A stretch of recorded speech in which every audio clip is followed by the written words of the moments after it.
Hi, so today I will be reviewing more food concepts on a more chemical and biological basis, starting with the Maillard reaction, which is common in a lot of foods, but one that we particularly focused on in Fission 101 is in French fries. The Maillard reaction is a chemical reaction that occurs when enough heat is applied to a substance that contains carbohydrates and proteins, which bring out the unique flavors, textures, and smells of that specific food. It's basically what characterizes these foods.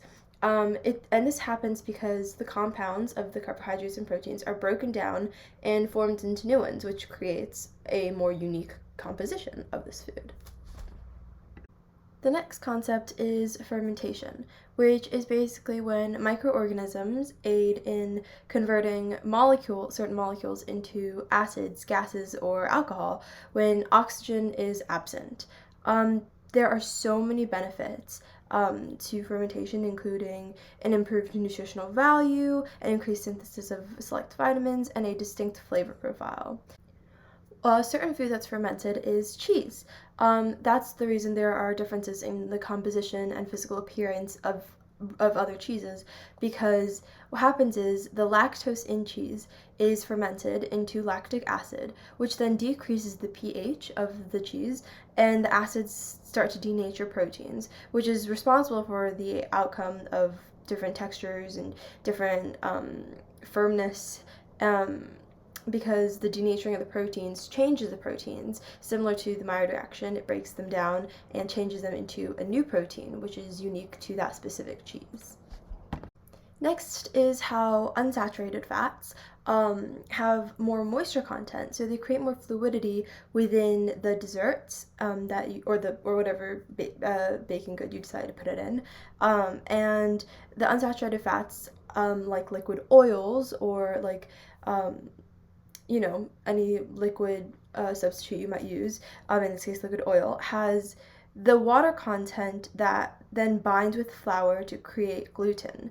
From the gluten, it starts to have elasticy characteristics, and for example, in cakes, it allows them to rise and create that more airy texture with carbon dioxide and stuff. Now, on the flip side to the unsaturated liquid oils, we have solid saturated fats, and the solid saturated fats are from butter, substances like butter that you would use in a food stuff like a cookie. Now, because in these solid saturated fats,